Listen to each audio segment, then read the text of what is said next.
parte 2. Aí a minha mãe olhando pra mim, chorando e falando assim: mais um eu não aguento. Porque minha mãe tinha perdido meu pai, tinha perdido a mãe dela, tinha perdido a irmã, o irmão, o cunhado, tudo assim num curto prazo de tempo. A minha mãe, se tem alguém no mundo, né, que eu coloque um pedestal, é a minha mãe, sem sombra de dúvida. E aí, outro dia eu conto sobre a história de que o que eu entendo pela morte do meu pai. Mas enfim. Aí minha mãe falou assim: mais um eu não aguento. Mais um eu não aguento. Aí eu falei assim: não, mãe, fica tranquila, não vai ser agora não.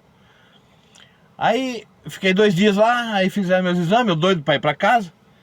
Aí o médico falou: enquanto não baixar quando não chegar no nível certo lá das enzimas, das plaquetas lá, do plaqueta é quando é dengue, né? Enzima. Aí você vai pra casa. Enquanto não baixar, você vai ficar aqui. Eu falei, beleza. Aí com 2 dias o médico me deu alta. Me deu alta e eu cheguei em casa e comecei a passar mal de novo. Comecei a passar mal de novo. Volta eu pro hospital. Aí fiquei mais 6 dias internado. Meia dúzia de pessoas foram me visitar. Meia dúzia de pessoas. E ali já foi tipo o primeiro sinal. Ali foi o primeiro sinal que Deus me deu. Que quem se importou comigo foi lá me ver. Não que, né, ninguém tinha obrigação de me ver. Só que a minha casa vivia lotada de gente.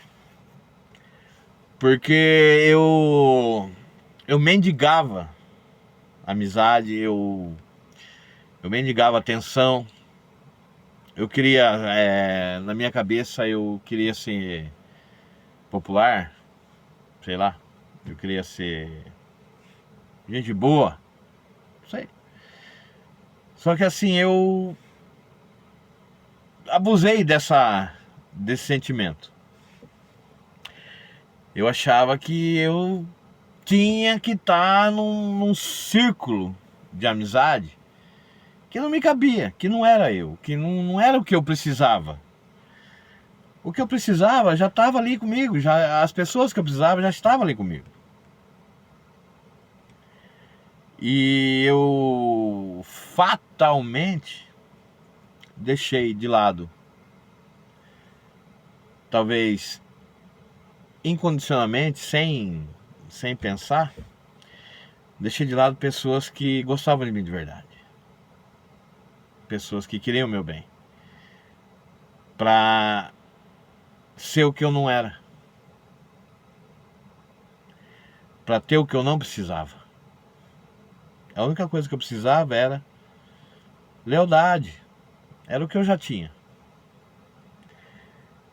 Então, assim, a morte do meu pai, lógico, né? Causou tristeza, claro. Claro que sim, causou tristeza. Até hoje é uma cicatriz que ainda não fechou. E nem vai fechar. Tudo que eu passei com meu pai, né? Enfim. Então, assim, aí que eu já comecei a dar abertura pra maldade entrar na minha vida. Porque até então não tinha. Eu não tinha por que reclamar, não tinha por que me queixar de nada, sabe? Assim, eu vivia a minha vida tava aos trancos e barrancos, mas como é a vida de todo brasileiro, tava bem, tava normal, com saúde, graças a Deus, né?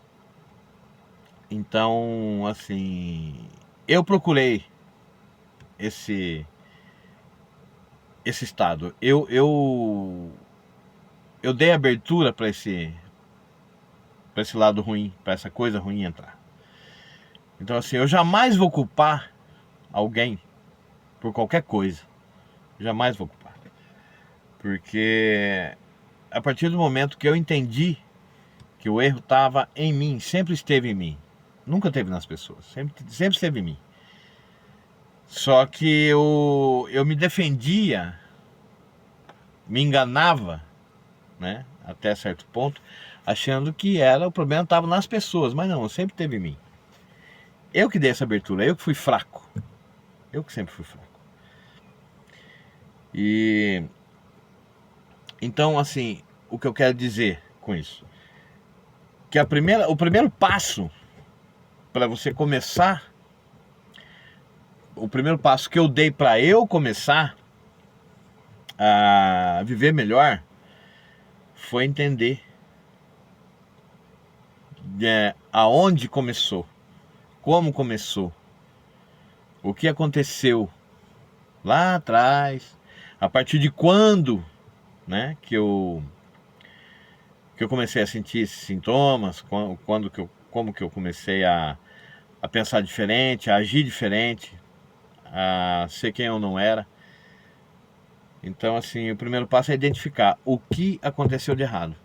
A partir do momento que você percebe o que aconteceu de errado, você já começa a pensar um pouco mais na frente, que é eliminar o que te fez de errado.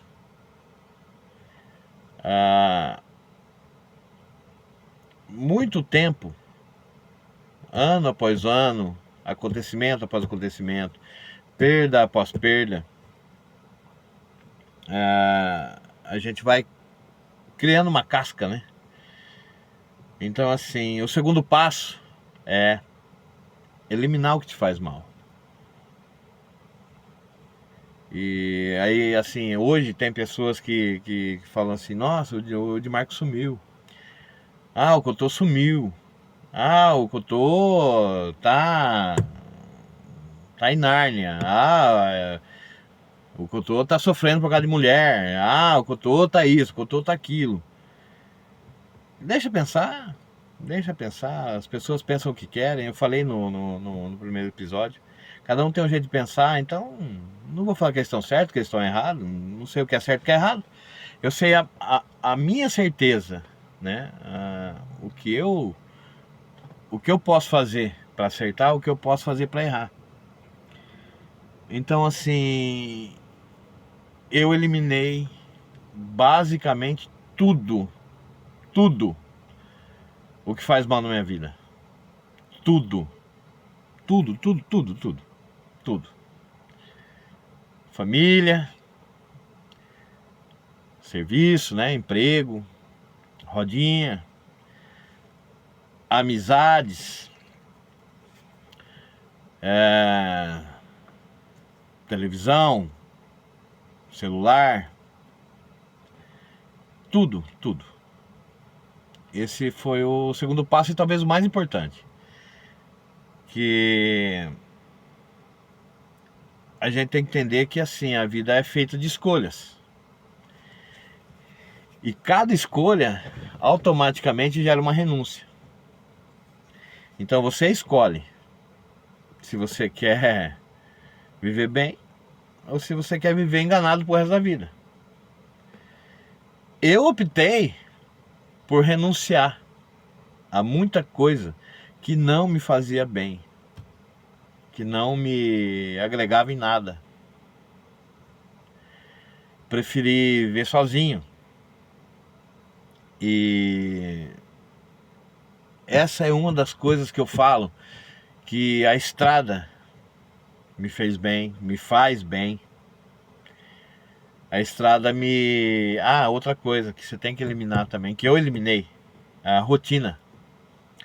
A rotina me põe doente. Se eu fizer muita coisa repetidamente, não me faz bem. Eu preciso de desafio, eu preciso de coisa nova, eu preciso de adrenalina, eu preciso de pôr minha cabeça para pensar, eu preciso de movimentação. Quanto mais eu fico parado, mais minha cabeça quer que eu pare. Então, a estrada me proporciona viver coisas novas todos os dias, me proponho desafios todos os dias, me proponho conhecer pessoas novas todos os dias, comer coisas diferentes todos os dias, passar muitas vezes, que nem essa viagem que eu estou fazendo agora aqui, é uma viagem nova, eu nunca tinha passado por aqui. Então, assim, já é uma outra coisa. Agora, o meu desafio é conhecer cada curva, cada buraco, cada posto, cada povoado, onde eu posso parar, onde eu não posso, onde tem um óleo diesel mais barato, quanto tempo eu vou demorar para chegar em tal cidade, onde eu vou parar antes de dar um horário, um certo horário, sabe? Assim, dinamismo. A minha vida tem que ser dinâmica. Então a estrada e o caminhão me proporcionam isso. E agora sim vai um alerta. Hoje eu vi agora há pouco um post do Lebrão, do Edson Martins, um amigão nosso lá de Cosmópolis lá, né? Para muitos é o Lebrão Carteiro. Gente muito boa, gente boníssima. Conheci ele há mais de 30 anos, então eu sei o que eu tô falando, gente muito boa. Eu vi um post lá sobre uma menina de 14 anos, se eu não me engano, que tá escrito assim que perdeu a luta para depressão. Pais, principalmente pais, acompanha, interpreta os sinais. Eu vou falar muito sobre isso, sobre interpretar sinal. Procura interpretar sinais, às vezes ainda mais assim, eu penso que crianças, adolescentes ainda não têm casca, ainda não viveu o suficiente para saber, né, o que faz bem e o que não faz. E a modinha, sabe, a internet, cuidado, muito cuidado. A pessoa depressiva que tem instinto suicida, ela não fala abertamente. Ela não fala abertamente sobre o problema. Fala em código, em textos, músicas. Eu mesmo, em alguns momentos eu me desabafei um certo tipo mandando um certo tipo de sinal que pra mim era um desabafo, né? Mas na verdade não era um grito de socorro. Então, cuidado, presta atenção num post, uma postagem sobre filme, música, texto, algum trecho de um livro. Presta atenção que a pessoa depressiva, ela não quer chamar atenção, ela pede socorro, ela pede ajuda, às vezes implicitamente, mas pede. E algumas coisas, algumas vezes eu já interceptei, né, falando de amigo, de parente. Uma vez ou outra eu já consegui interceptar, conversar, perguntar. Às vezes a pessoa não quer falar, né? É uma coisa muito particular, né, de cada um. Mas não deixa de dar atenção. Não passa a mão na cabeça, não se deve passar a mão na cabeça. Mas tentar levar paz, positividade, levar alegria, fazer a cabeça funcionar da maneira que a pessoa gosta, de alguma coisa que a pessoa goste de fazer, que ela se distraia, que ela se motive, motivação a todo tempo. E quando eu tive esse problema, que eu fui internado, né, eu não estava fazendo o que eu gostava. Eu sei desde os 3 anos de idade, que a minha vida seria essa, seria na estrada. Vamos para a parte 3. Vamos para a parte 3. Até já, já volto.